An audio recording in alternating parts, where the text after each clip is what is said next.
Vande Bharat news पर आप सभी दर्शकों का बहुत बहुत स्वागत है। मैं हूं गौतम राड़े सागर, आपके सामने उपस्थित हूं कार्यक्रम लेकर सोच बदलो देश बदलो। और उसी कार्यक्रम के तहत आज चर्चा करेंगे जो कल आप सभी लोगों ने सुना होगा कि एक दुर्दांत आतंकवादी को पुलिस ने मुठभेड़ में मार गिराया और उस मुठभेड़ ने पुलिस के मुठभेड़ करने के तरीकों पे पूरी तरह से प्रश्न चिन्ह लगा दिया है। 1997 में पहली मर्तबा आर.के. सिंह की हत्या होती है और श्री प्रकाश शुक्ला के गैंग ने हत्या की, तब पुलिस वाले जागे। इसके बाद 2007 में ठोकिया ने 6 एसटीएफ वालों को ठोक दिया, तब पुलिस वाले जगे। 2018 में अंकित तिवारी को शामली में साबिर ने ठोक दिया, तब जगे। और मुजफ्फरनगर से आते हुए रोहित सांधू के लोगों ने 3 पुलिस वालों को ठोक करके जब रोहित सांधू को छुड़ा लिया, तब पुलिस वाले जगे। या फिर 2-3 जुलाई की रात को जब एक आतंकवादी ने कानपुर चौबेपुर थाना अंतर्गत बिकरू गांव में 8 पुलिस वालों को ऑन स्पॉट भून दिया और 2 हॉस्पिटल में जाने के बाद मरे, तब पुलिस वाले जगे। तो हम ये समझने की कोशिश करेंगे, क्या पुलिस वाले जब मारे जाते हैं तभी उनको समझ में आता है कि फला व्यक्ति अपराधी है? उसके पहले समझ में नहीं आता क्या? और इस घटना ने, कल की घटना ने तो पुलिस के दामन पे जो दाग लगते थे, उस दाग को पूरी दुनिया के सामने उजागर ही नहीं किया, बल्कि उस दाग को पूरी दुनिया के सामने ये दिखा दिया कि पुलिस के दामन में दाग नहीं, बल्कि पुलिसिया सिस्टम पे, फोर्स के सिस्टम पे पुलिस खुद ही दाग है। ये कल की व्यवस्था ने दिखा दिया। अभी तक उत्तर प्रदेश में 2017 से लेकर के कल की डेट तक तकरीबन 5000 लोग मारे गए हैं और उन 5000 लोगों में केवल 4-5 लोग ऐसे हैं जिनके मुठभेड़ को मुठभेड़ की दृष्टि से देखा जा सकता है। मुठभेड़ की संज्ञा दी नहीं जा सकती, सिर्फ पुलिस का चश्मा लगा लेने से दृष्टि देखी जा सकती है।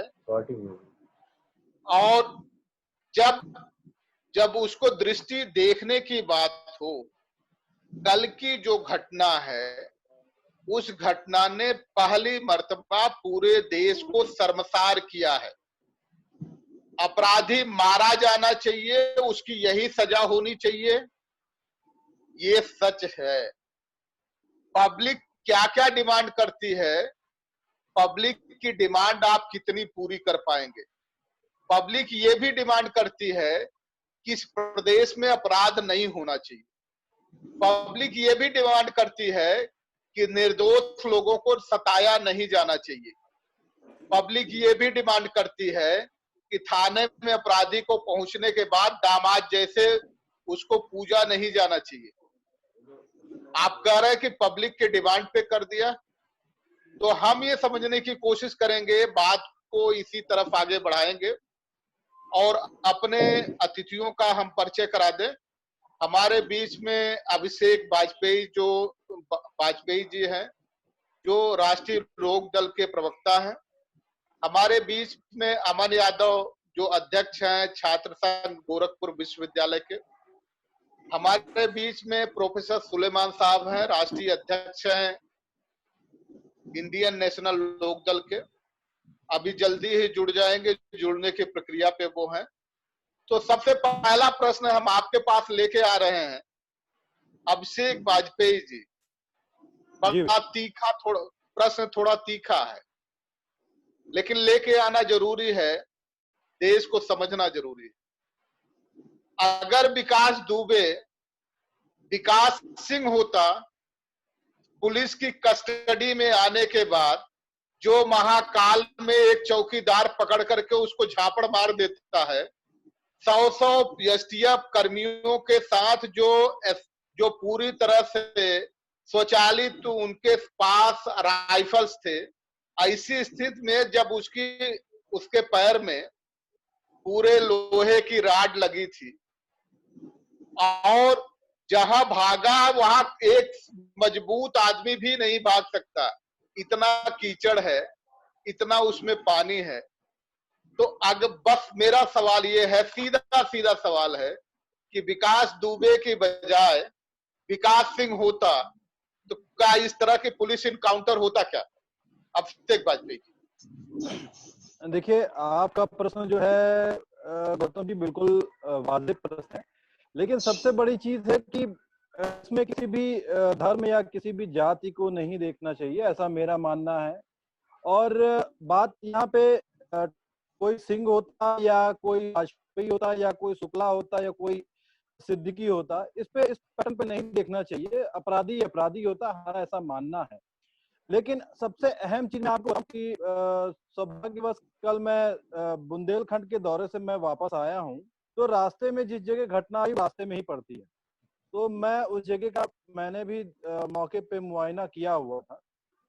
अगर मुठभेड़ को आप इस तरीके से देखेंगे कि मुठभेड़ हुई है तो कोई बात नहीं है, लेकिन सोची समझी मुठभेड़ की गई है, इसको जरूर देखना चाहिए।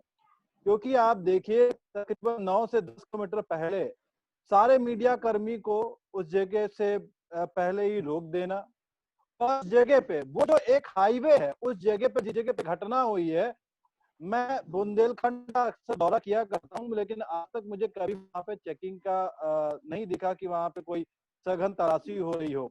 और जिस इंस्पेक्टर ने जब ये बयान दिया कि कोरोना के वजह से सघन तलाशी होती रहती है और उस पे चालान किए जाते रहे हैं, यही स्पष्ट तौर पे झूठ है। क्योंकि अगर आप बड़ी बारीकता से इस चीज पे देखें, कोरोना के लिए कितना लोग सरकार जागरूक कर रही है, क्योंकि जागरूक स्वयं अपने लिए आदमी हो रहा है, सरकार के कहने पे जागरूक नहीं हो रहा है। दूसरी बात मैं आपको बता दूं कि जब 9 से 10 किलो पहले रोका गया मीडिया को, और वहां पे पहुंचने में क्योंकि मीडिया कर्मी को टाइम लगता, एक टोल से 12 जो टोल पर से टाटा सफारी निकलती है जिसमें विकास दुबे बैठा होता है, लेकिन उसके बाद ही वो टीवी में बैठा हुआ उसका एक्सीडेंट दिखाया जाता है। और मैं आपको ये बता दूं कि जिस जगह पे एक्सीडेंट हुआ है, उस जगह पे एक्सीडेंट इस हिसाब से हुआ, ना ही वहां पे जानवर टहलते हैं कि कोई, क्योंकि आसपास जगह पे खाली जरूर है, वहां पे सिर्फ लोगों के आवागमन जरूर है, लेकिन वहां पे एक्सीडेंट होने का कोई भी चांसेस नहीं होते हैं। दूसरी बात, जिस जगह पे अगर आप देखिए जब एक्सीडेंट हुआ है गाड़ी का, तो कोई भी कांच नहीं टूटे हुए थे, और एक्सीडेंट को पूरा रूप देने के लिए क्रेन से कार को खींचा गया है ताकि उसमें से कुछ स्क्रैचेस आए, कुछ उसका नुकसान हो सके, तो पुलिस अपने बयानों पे खरी उतर सके। अब बात आती है मुठभेड़ की। अगर आप एनसीआरबी की रिपोर्ट देखिए, जितने भी जघन्य अपराधी लोग हुए हैं, उसमें हमेशा खाकी वर्दी वाले सम्मिलित रहे हैं और कुछ राजनेता भी शामिल रहे हैं। जैसा कि सुनने में आ रहा है कि भारतीय जनता पार्टी के कुछ विधायक, कुछ मंत्री सम्मिलित होते इस मुठभेड़ में, तो तथाकथित था कि सबको पता चला था कि जब मुठभेड़ से पहले इन्होंने सरेंडर किया है, बिना किसी शस्त्र के, बिना किसी ड्रामे के, सिर्फ एक छोटा सा सियासी ड्रामा जरूर हुआ, वहां पे जा करके एक गार्ड ने पकड़ा जिसके पास कोई हथियार नहीं था, एक डंडा तक नहीं था, उस गार्ड को इन्होंने समर्पण कर दिया। गार्ड ने बताया, लोग आकर के लेकर के गए हैं। इसका मतलब क्या था कि उसे खाकी का और किसी भाजपा के तथाकथित मंत्री का संरक्षण प्राप्त था।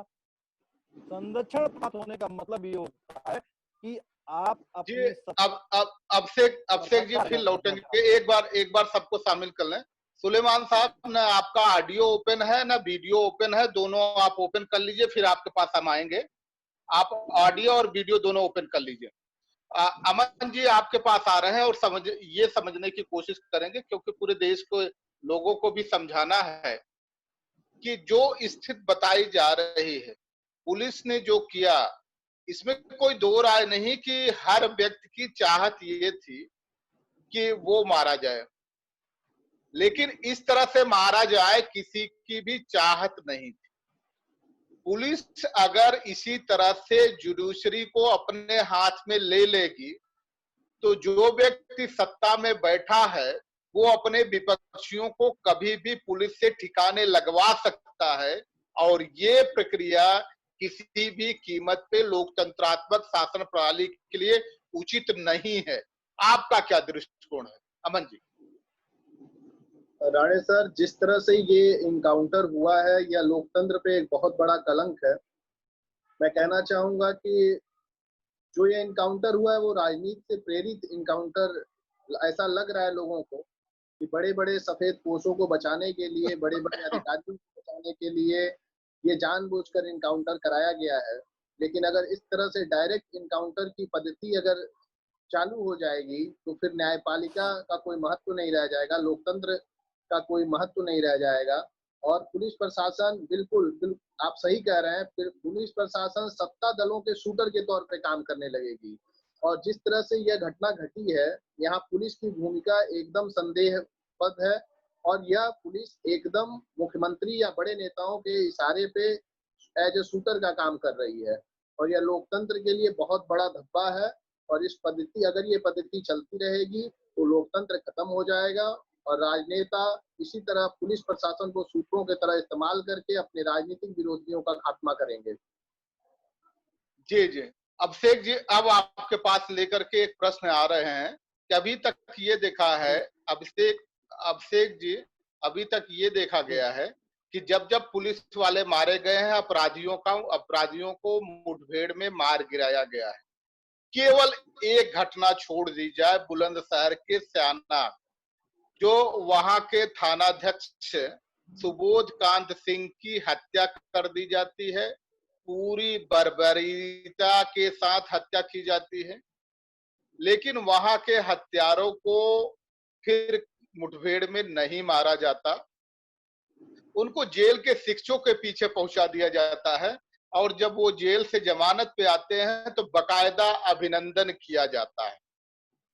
ये दोनों चरित्र एक बार हम जरूर समझने की कोशिश करेंगे कि ये दोनों चरित्र कहता क्या है, ये रिश्ता क्या कहता है कि सुबोध कांत सिंह जो थाना अध्यक्ष थे, मतलब प्रभारी निरीक्षक थे, इंस्पेक्टर थे, उनकी इस तरह से हत्या की गई और उस हत्या में जो लोग शामिल थे उनको जेल भेजा गया। तो अगर कितना भी दुर्दांत अपराधी क्यों न हो, अगर उसने सरेंडर कर दिया है तो सीधा सीधा मकसद उसको जेल भेजना है। अगर ये पूछना चाह रहे हैं कि सुबोध कांत और यहाँ जो लोग मारे गए थे, तो विकास दुबे को जेल भेजने की बजाय हत्या के लिए ये तरीके गढ़ने की क्या जरूरत थी? क्या पुलिस डर गई थी?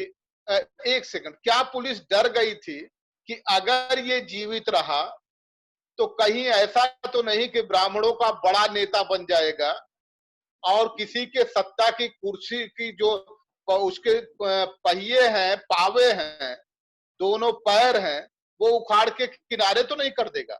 अभिषेक जी, देखिए गौतम जी, आप जो कह रहे हैं वो कुछ हद तक तो आप कह सकते हैं कि बिल्कुल ठीक है।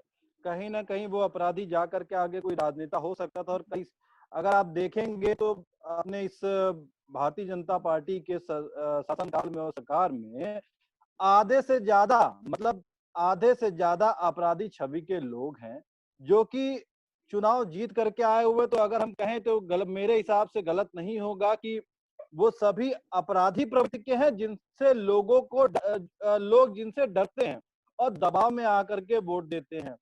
हमारे पार्टी के माननीय उपाध्यक्ष जी जयंत चौधरी जी ने एक स्टेटमेंट दिया था, आपको भी अच्छे से संज्ञान में होगा, कि उन्होंने साफ स्पष्ट लफ्जों में कह दिया कि न्यायपालिका को इस्तीफा दे देना चाहिए और खत्म कर देना चाहिए। क्योंकि ये भारतीय जनता पार्टी के राज में ठोक दो शब्द का इस्तेमाल करना कि कोई भी व्यक्ति जो अपराधी है उसको आप ठोक दीजिए, तो इसका मतलब यह है कि न्यायपालिका की आवश्यकता नहीं है। आज के समय में लोकतांत्रिक देश में आवश्यकता नहीं है न्यायपालिका की।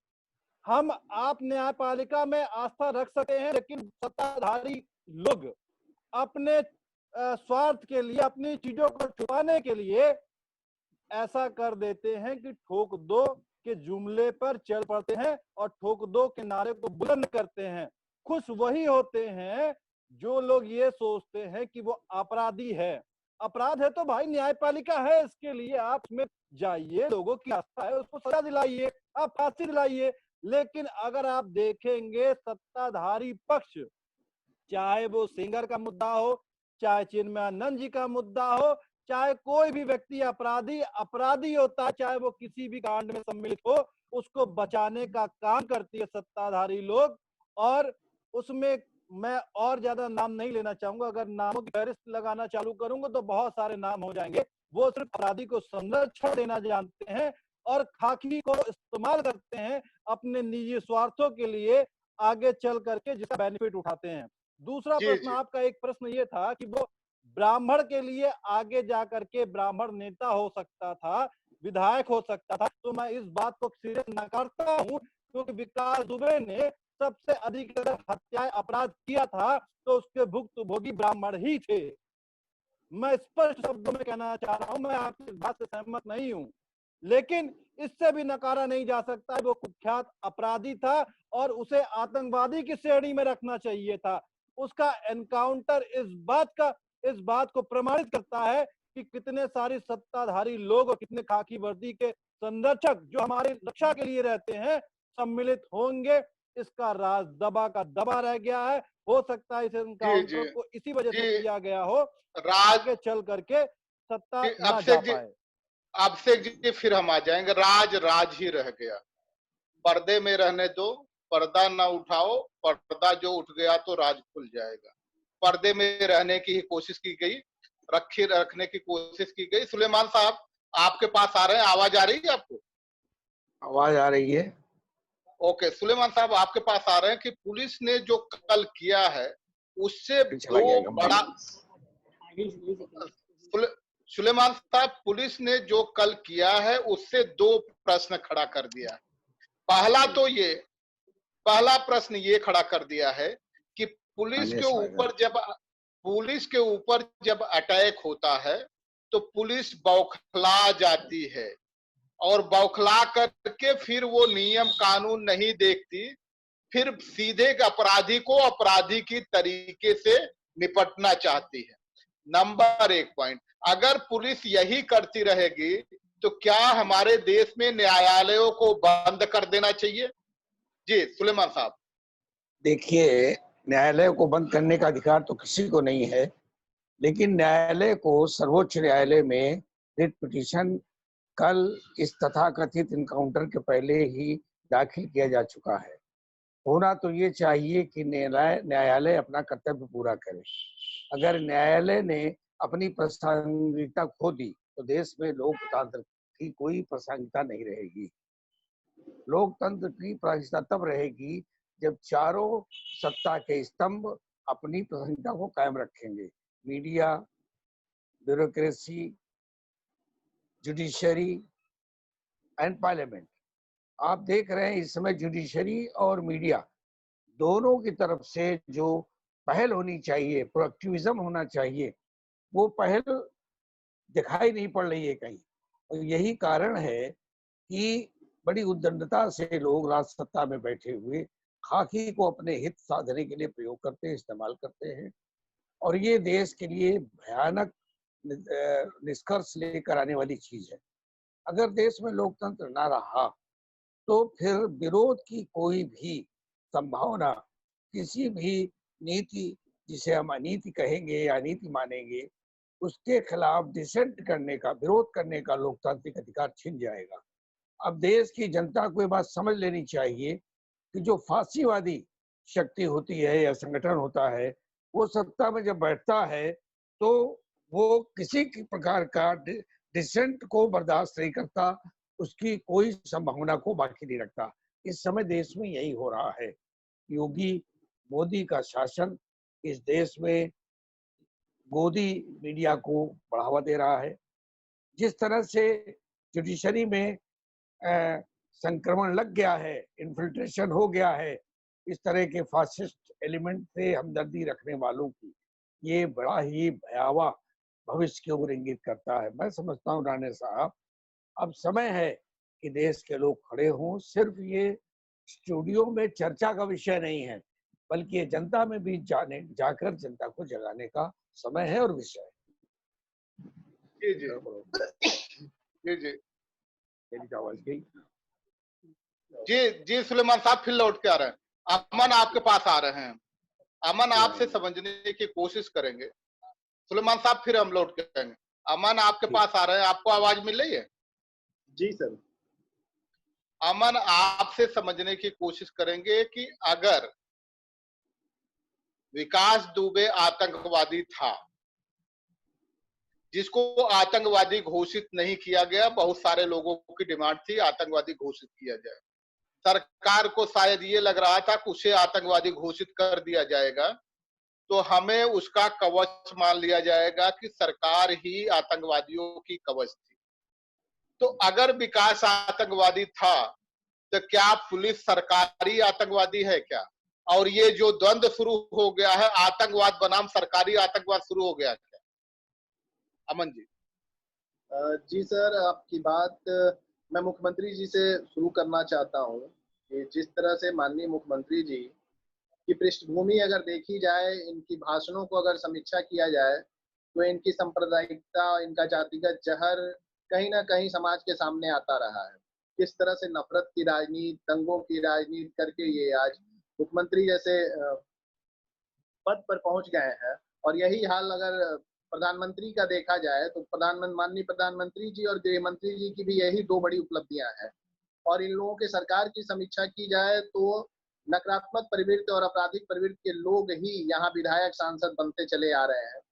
मैं ये कहना चाहता हूँ कि माननीय मुख्यमंत्री जी कह रहे हैं कि सारे अपराधी प्रदेश छोड़कर चले गए हैं, तो 70 से 80 मुकदमों वाला ये अपराधी, दुर्दांत अपराधी जिसको आतंकवादी होना चाहिए, यह एकदम राजधानी के बगल के जिले से संबंध रखता है और अभी तक है। और इसका साहस इतना बढ़ गया है कि पुलिस पर डायरेक्ट हमला कर दे रहा है। तो कहीं ना कहीं सत्ता का संरक्षण है, कहीं ना कहीं माननीय मुख्यमंत्री जी की ठोको नीति के इशारे को ये अच्छे से समझ रहा है कि किसे ठोकना है, किसे प्रताड़ित करना है। बिना सरकारी संरक्षण के या राजनीतिक संरक्षण के पुलिस पर हमला करने का साहस किसी अपराधी या आतंकवादी को नहीं हो सकता। मैं इतना कहना चाहूंगा कि इसके तार जरूर बीजेपी के बड़े अधिकारियों से जुड़े हुए हैं। इसके नेटवर्क, एक एसटीएफ प्रमुख तिवारी जी को कहाँ गायब कर दिया गया है, उनको मंचों पे नहीं बुलाया जा रहा है, ना तो कोई डिमांड चल रही है जांच की। विनय तिवारी जो मुखबिरी करता है, जो सूचना देता है, उसकी भी चर्चा गायब होती जा रही है। ये सारे लोग कहीं ना कहीं इससे जुड़े हुए हैं। राजनीतिक संरक्षणकर्ता का नाम किसी तरह सामने ना आ पाए, इसलिए इसको मुठभेड़ में मार गिराने का साजिश रचा गया। अभिषेक जी आपसे आपके पास आ रहे हैं और आपसे समझने की कोशिश करेंगे। एक बड़ा आरोप लगा रहे थे अमन जी, क्या अधिकारी भी पार्टियों के होते हैं क्या? देखिए, कहीं ना कहीं अमन जी की बातों में बिल्कुल सच्चाई है। अगर आप देखिए कि आज का जो ट्रेड चल पड़ा है, आज का जो समय दिख रहा है, उसके अनुसार अधिकारी इतने दबाव में रहते हैं कि उनकी मजबूरी बन जाती है कि वो राजनेताओं के अंडर में काम करे। जैसा राजनेता कहता है, सत्ताधारी राजनेता कहता है, उसके अनुसार हम काम करें। क्योंकि अगर आप देखेंगे, उसकी भी मजबूरी होती है, क्योंकि वो अपने कहीं ना कहीं उसका निजी स्वार्थ भी होता है। वो अपने प्रमोशन के लिए भी कभी कदार ऐसा करता है। कहीं ना कहीं उसके अपने जो प्रमोशंस के साथ साथ ये भी देखता है कि अपने जो लोग हैं उनको भी बचाया जा सके। कहीं ना कहीं वो इसलिए भी ऐसा करता है कि वो उसका प्रिय बन करके रह सके, जैसा आप पिछली सरकारों में देख चुके हैं। चाहे वो मायावती जी की सरकार हो, चाहे वो आप कह सकते हैं राजनाथ सिंह जी की सरकार रही हो, चाहे कभी भारतीय जनता पार्टी की सरकारों में अधिकतर ऐसा देखने को मिला है कि वो कहीं ना कहीं सत्ताधारी लोगों के साथ मिल करके काम करते हैं, उनके अपने लोगों को बचाने के लिए प्रेरित रहते हैं। जी जी। जी गौतम जी। सुलेमान साहब आपके पास आ रहे हैं और समझने की कोशिश करेंगे कि जैसा आरोप लग रहा था कि बीजेपी के अधिकारियों ने, तो क्या ये जो है, जो अधिकारी होते हैं वो अपने प्रमोशन और अच्छी पोस्टिंग, जिसको मलाईदार पोस्टिंग कहा जाता है, उस मलाईदार पोस्टिंग के चक्कर में और प्रमोशन के चक्कर में क्या अपनी नैतिक जिम्मेदारी भूल गए हैं क्या आजकल? जी सुलेमान साहब। देखिए, जब प्रदेश के मुखिया की कोई नैतिकता का स्तर न रहा हो, तो अधीनस्थ अधिकारियों की नैतिकता की क्या बात करना। आप जानते हैं कि जिस प्रकार लोकतांत्रिक व्यवस्था के द्वारा हमारे प्रदेश के मुखिया और देश के मुखिया राज सत्ता की कुर्सी पर आए, उन्हीं लोकतांत्रिक इंस्टीट्यूशंस को, संस्थाओं को जिस तरह खोखला कर रहे हैं, ये देश के सामने है। मैंने शुरू में जैसा अर्ज किया, मैंने कहा कि फांसीवादी जो होता है वो हर इंस्टीट्यूशन, हर इंस्ट्रूमेंट, हर आला को अपने स्वार्थ के हित के लिए प्रयोग करता है। बड़े दुर्भाग्य और बड़े ही अपशकुन की बात है इस समय देश में कि इतनी उद्दंडता और इतनी बेशर्मी के साथ कानून को की धज्जियां उड़ाई जा रही हैं कि लोकतांत्रिक व्यवस्था के तहत लोकतांत्रिक तरीके से अगर लोग इस शासन सत्ता का विरोध करते हैं शांतिपूर्ण तरीके से, तो उनके घर की कुर्कियां हो रही हैं, छात्रों को जेलों में डाला जा रहा है। जो यूएपीए इस्तेमाल होना चाहिए देश के खिलाफ साजिश करने वालों के, जो इस्तेमाल होना चाहिए देश के आतंकियों के खिलाफ, वो इस्तेमाल हो रहा है देश के छात्र नेताओं के खिलाफ, महिलाओं के खिलाफ और इस भाजपा शासन का लोकतांत्रिक विरोध करने वाले विरोधियों के खिलाफ। जब ये स्तर हमारे देश के मुखिया और मुख्य सेवक का और प्रदेश के मुख्य सेवक का हो जाए, तो आप समझ सकते हैं कोई चीज मुमकिन है। योगी है तो मुमकिन है, किसी का भी फेक इनकाउंटर हो सकता है, किसी लाश को भी कफन पहनाया जा सकता है, दफन किया जा सकता है, और यही हुआ है। बहरहाल हम देश के निवासी आज भी उम्मीद करते हैं कि सर्वोच्च न्यायालय जब इन मुद्दों को, जो फेक इनकाउंटर्स हुए हैं इस बीच में 3 दिन के अंदर, इसका संज्ञान लेगा और इस पर चर्चा होगी, देश के सामने वो चर्चा आएगी। मुझे पूरा विश्वास है कि सर्वोच्च न्यायालय में इसका ट्रायल, इसकी समाप्त जो होगी वो कैमरा ट्रायल नहीं होगा, ये ओपन ट्रायल होगा। और सर्वोच्च न्यायालय में जो अभी भी संविधान की गरिमा देश में रखना चाहते हैं अधिवक्तागण, वो इसको रखेंगे और हमें लगता है कि अभी भी संभावना है कि देश जागेगा। जी जी सुलेमान साहब। अमन जी, हम आपके पास आएंगे और ये समझने की कोशिश करेंगे कि इस समय जो जिम्मेदारी है सुप्रीम कोर्ट की, उसकी जिम्मेदारी बढ़ गई और 2017 से लेकर के कल तक, इवन आज तक जितनी भी मुठभेड़ हुए हैं और उस मुठभेड़ में जो लोग मारे गए हैं उसमें से तकरीबन 4,500 के आसपास ऐसे लोग हैं जो रेहड़ी लगाते थे, सड़क के किनारे ठेला लगाते थे, खोमचे लगाते थे। ऐसे लोग मारे गए हैं और जिनके घर में इतनी भी क्षमता नहीं है कि वो अपनी कहीं अपील कर सकें। अगर इस देश को बचाना है, न्यायिक प्रक्रिया को जिंदा रखना है, तो सुप्रीम कोर्ट की जिम्मेदारी ज्यादा बढ़ जाती है। हम आपका जवाब लेंगे, इस पे विस्तार से जवाब लेंगे। उससे पहले अभी हम लोग डिस्कनेक्ट होंगे एक ब्रेक के लिए और इसके बाद 2 मिनट के लिए 2 मिनट में लौट के आते हैं।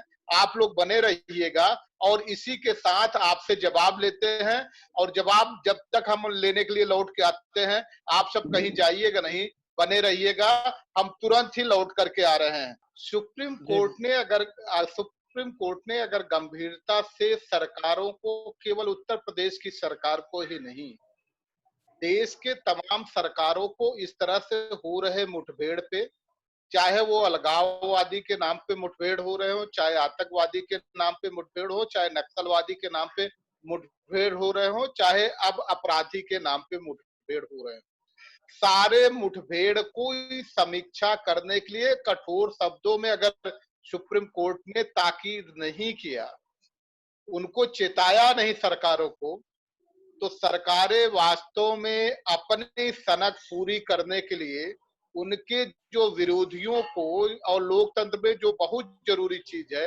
विरोधियों को सब ठिकाने लगा देंगी, और ये लोकतंत्र के लिए सबसे बड़ा खतरा नहीं, लोकतंत्र की हत्या हो जाएगी। लोकतंत्र के हत्या होने से बचाने की जिम्मेदारी इस समय लगता है सुप्रीम कोर्ट पे है। आपका क्या दृष्टिकोण है, क्या सुप्रीम कोर्ट को कदम उठाने चाहिए?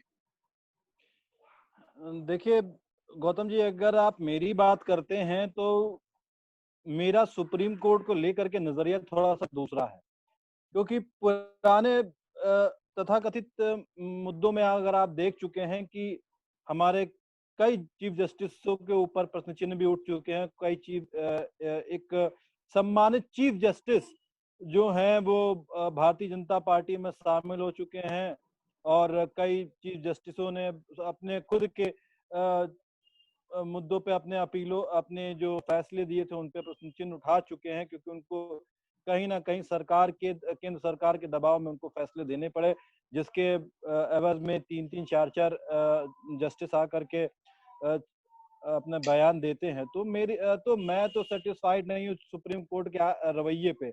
अब जैसा कि आपने प्रश्न किया है कि उनको कहीं ना कहीं स्वतः संज्ञान लेना पड़ेगा और कड़े शब्दों में इस चीज को देखना पड़ेगा, तो मैं आपकी इस बात से बिल्कुल सहमत नहीं हूं, क्योंकि केंद्र में भी सरकार भारतीय जनता पार्टी की है और प्रदेश में भी सरकार भारतीय जनता पार्टी की है। तो मैं इस चीज को नहीं मानता हूं। हो सकता कि सुप्रीम कोर्ट स्वतः संज्ञान लेगा, क्योंकि कई सारे लोगों ने रिट्स फाइल की हुई हैं, जिसके बेस पे संज्ञान लिया तो जरूर जाएगा। एक ताकीद के तौर पे शायद सुप्रीम कोर्ट जरूर कह सकती है कि आगे इन चीजों को ध्यान में रखे और अपराधियों को न्यायालय में लेकर के आए आगे प्रोसेस के लिए। इससे अधिक कुछ नहीं कहना चाहूंगा सुप्रीम कोर्ट। जी जी जी जी। सुलेमान साहब आपके पास आ रहे हैं और आपसे ये समझने की कोशिश करेंगे कि ये सच है कि बहुत कुछ जज हमारे ऐसे ये हुए क्या हो गया? आ रही है आपकी आवाज? आ रही सुलेमान साहब? हमारी आवाज मिल रही है आपको? हाँ, आ रही। ओके सुलेमान साहब, आपसे प्रश्न ये है, आपसे हम ये समझना चाहते हैं कि ये सच है कि सुप्रीम कोर्ट के कुछ जज ऐसे रहे हैं, जब उनको न्याय करना था, धर्माधिकारी की भूमिका अदा करनी थी, तो वो पेटीकोट डांस कर रहे थे या पेटीकोट का नाड़ा खोल करके उद्घाटन कर रहे होंगे, जो भी है। एग्जैक्ट क्या है ये तो वही जानते होंगे, दूसरा कोई जान नहीं सकता है। तो आपसे हम ये समझना चाहते हैं, इस बावजूद इसके ये परिस्थितियां हैं, ये प्रश्न उठ रहे हैं, कोर्टों पे भी उठ रहे हैं, इसके बावजूद जो लोकतंत्र में, जो जमहूरियत में विश्वास करने वाले लोग हैं, उनके पास इसके अलावा कोई विकल्प है क्या? अगर सुप्रीम कोर्ट पे, कोर्टों पे विश्वास न करें तो कोई विकल्प तो हमें नहीं लगता कि लोकतंत्रात्मक शासन प्रणाली के जरिए और कोई विकल्प पे वो काम करें। जी सुलेमान साहब। देखिए, सुप्रीम कोर्ट का इस प्रकार के तथाकथित इनकाउंटर्स पर जो 2014 का निर्णय है, वो अपने आप में एक माइलस्टोन है। मैं समझता हूँ सर्वोच्च न्यायालय को अपने निर्णय पर नजरसानी करनी चाहिए, देखना चाहिए, दोबारा उस तरफ तवज्जो करना चाहिए, ध्यान देना चाहिए। साथ ही जो हमारा राष्ट्रीय मानवाधिकार आयोग है, उसका भी गाइडलाइंस है। जो सुप्रीम कोर्ट, मानवाधिकार आयोग, ये संस्थाएं हैं हमारे देश की महत्वपूर्ण संस्थाएं हैं, और मैं आज भी मानता हूँ कि देश में अभी लोकतंत्र है। लोकतंत्र अभी समाप्त नहीं हुआ। लोकतंत्र के हत्यारे करीब हैं कि इसको समाप्त कर दें, लेकिन लोकतंत्र चाहने वालों की संख्या देश में आज बहुत बड़ी है, अभी भी बहुत बड़ी संख्या है। अगर सर्वोच्च न्यायालय अपनी जिम्मेदारी पूरा नहीं करता, राष्ट्रीय मानवाधिकार अपनी जिम्मेदारी पूरा नहीं करता तो देश को ये देखना पड़ेगा, देशवासियों को देखना पड़ेगा कि उनके ऊपर राष्ट्रीयता की, राष्ट्र की अस्मिता की, इस लोकतंत्र को बचाने की जिम्मेदारी कंधों पर आ गई है। लिहाजा हमें पूरा विश्वास रखना चाहिए देश की महान जनता पर कि महान जनता खड़ी होगी और बड़े बलिदान के लिए तैयार होगी। जाहिर है कि देश की बहुसंख्यक जनता अपराधी नहीं है, लॉ अबाइडिंग है, कानून को, संविधान को, व्यवस्था को मानने वाली जनता है। और आज युवा पीढ़ी में एक बेचैनी है। हमारे छात्र विश्वविद्यालय के शिक्षा में, रिसर्चेस में, शोध कार्य में व्यस्त छात्र बड़ी संख्या में देश में मैं देख रहा हूँ कि नया नेतृत्व पैदा हो रहा है। मैं पूरा आशावादी हूँ कि सर्वोच्च न्यायालय अगर अपना कर्तव्य पूरा नहीं करता है, अगर राष्ट्रीय मानवाधिकार अपना कर्तव्य पूरा नहीं करता, तो देश के युवा साथी हमारे, जो आज की चर्चा में भी दोनों युवा, अमित जी हमारे, अमन साहब और वाजपेयी जी दोनों हैं, ऐसे हजारों लाखों करोड़ों लोग हैं। देश में घूमता रहता हूँ, देखता रहता हूँ, मिलता रहता हूँ कि लोग इस तरह की व्यवस्था को, जो व्यवस्था देश में लोकतंत्र को समाप्त करने के लिए अग्रसर हो चुकी है, उसको सहन नहीं करेंगे और लोग इसका प्रतिरोध करेंगे। और देश में हुआ है, देश का इतिहास गवाह है इसका कि प्रतिरोध हुआ है और ऐसे अधिनायकवादी नेता और आइडियोलॉग्स देश की सत्ता से पदच्युत हुए हैं, सत्ता से उखाड़ फेंके गए हैं।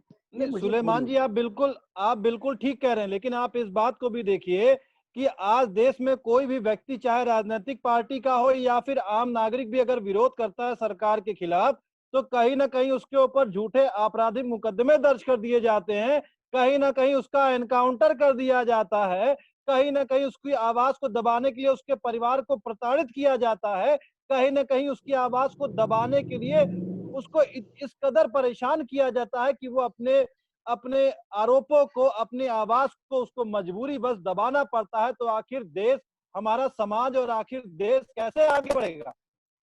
जी जी, देखिए आज भी देश के 29 राज्यों में से अभी भी बड़ी संख्या में इस फांसीवादी व्यवस्था का राज नहीं है, एक बात।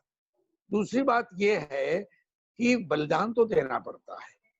देखिए, बरतानवी शासन के खिलाफ जो हमारे बुजुर्गों ने देश की स्वतंत्रता का आंदोलन चलाया, तो क्या कुर्बानी देनी पड़ी?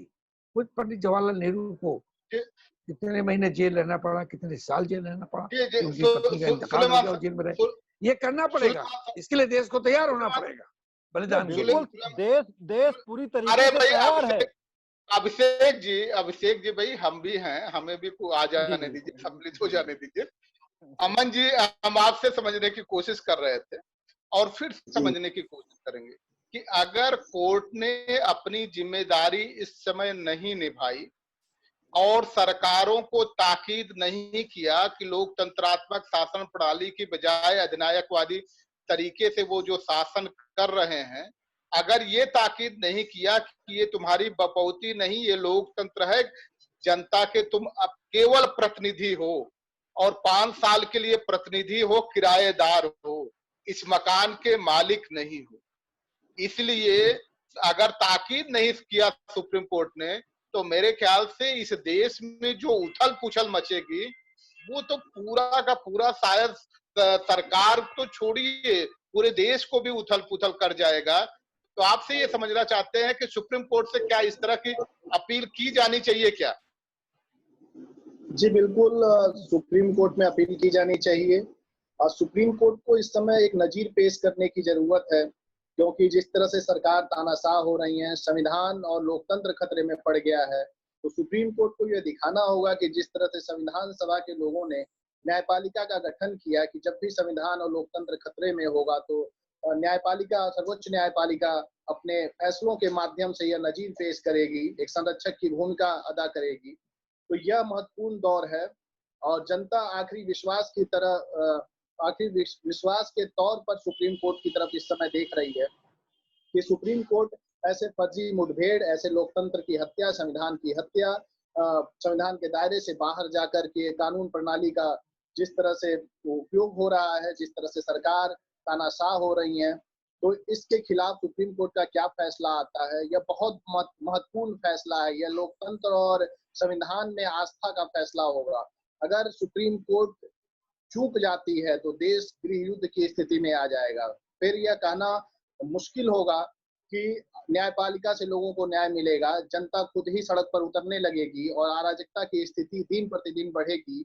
और मुझे पूरा उम्मीद है कि एक आपसी संघर्ष का माहौल देश में बढ़ता चला जाएगा। इसलिए सबसे बड़ी भूमिका इस समय सर्वोच्च न्यायालय की है कि सर्वोच्च न्यायालय किस तरह लोगों की आस्था की रक्षा करती है, किस तरह संवैधानिक मूल्यों की रक्षा करती है और लोकतंत्र और संविधान को बचाती है। जी जी, आग लेकर हाथ में पगले जलाता है किसे, जब न ये बस्ती रहेगी तू कहाँ रह जाएगा। जिस देश ने आपको इतना सम्मान दिया, एक शासक बना दिया, पता नहीं आप कहाँ लंगोटी लगा करके टहल रहे होते या क्या कर रहे होते। ये लोकतंत्र की ही ताकत है कि वहां से लेकर के प्रदेश की सबसे बड़ी कुर्सी पर बैठा दिया। और कुछ लोग जो ये कहते हैं कि हम तो चाय बेचते थे, उनको भी कुर्सी पे बिठा दिया। ये लोकतंत्र की ताकत है और लोकतंत्र की ताकत न होती तो शायद आप वहां नहीं पहुंच पाते। इसलिए बराए मेहरबानी, ए परवरदिगार, बराए मेहरबानी इस लोकतंत्र को खत्म करने की गुस्ताखी न करें। और एक बार आपने गुस्ताखी की तो हो सकता है कुछ लोगों का कत्ले आम आप कर लें जो लोकतंत्र की हिफाजत के लिए सड़कों पे आएंगे। फर्जी मुकदमे में आप उनको फंसा सकते हैं। लेकिन ये भी सच है कि गुलामी अगर करनी हो तो कई पीढ़ियों तक आसानी से गुलामी कर सकती है। लेकिन देश की आजादी के लिए, लोकतंत्र की हिफाजत के लिए एक ही पीढ़ी पर्याप्त है। ये आज संदेश निकला है और ये भी सभी संस्थानों से अनुरोध है कि चाहे वो न्यायपालिका हो, चाहे वो कार्यपालिका हो, चाहे विधायिका हो, और विधायिका, न्यायपालिका, कार्यपालिका और सबसे जो अहम भूमिका जिसकी होती है, जब विधायिका ध्वस्त हो जाती है, कार्यपालिका निकम्मी हो जाती है, न्यायपालिका पेटीकोट डांस करने लगता है, तब जिम्मेदारी बढ़ जाती है स्वतंत्र प्रेस की, स्वतंत्र मीडिया की। और मीडिया उनको सही मार्ग दिखाता है। आज मीडिया भी भ्रमित है क्योंकि उसे गुलामी की आदत पड़ गई है और जब गुलामी की आदत पड़ जाए तो छूटती नहीं। इसलिए ये जरूरी है सभी संस्थानों को अपनी भूमिका निभानी चाहिए। शासक 5 साल के लिए ज्यादा से ज्यादा आएगा और सीबीआई और ईडी अगर तोता मैना बनने लगी तो जो 5 साल के बाद दूसरा आएगा वो आपका क्या हसरत करेगा। आपको तो कम से कम 28 साल, 25 साल, 30 साल, 22 साल नौकरी करनी है। तो 22 साल, कम से कम 22 साल नौकरी करने वालों को 5 साल के जो किराए के मकान में बैठे हुए लोग हैं, इतना उनके सामने सरेंडर नहीं करना चाहिए। लोकतंत्रात्मक शासन प्रणाली जो बेहतरीन महल है, जो आलीशान महल है और जो मसावाद का एक बेहतरीन स्थान है, जहां से बेहतरीन पैगाम आते हैं, इंसानियत का पैगाम आता है, उस इंसानियत के पैगाम को चाहे मंदिर कह लीजिए, चाहे मस्जिद कह लीजिए, चाहे गिरजाघर कह लीजिए या चर्च कह लीजिए या बौद्ध विहार कह लीजिए, उसे ध्वस्त करने की कोशिश न करें और सभी लोग अपनी जिम्मेदारी से निभाएं। आज दर्द भारत, यही भारत का दर्द है, ये भारत का दर्द है।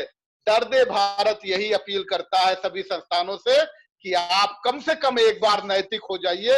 अनैतिक होना बड़ा आसान है, नैतिक होना थोड़ा जिम्मेदारी का काम है। अब हमें समय इजाजत नहीं दे रहा है, फिर आपके साथ जुड़ेंगे और आपसे आते रहेंगे।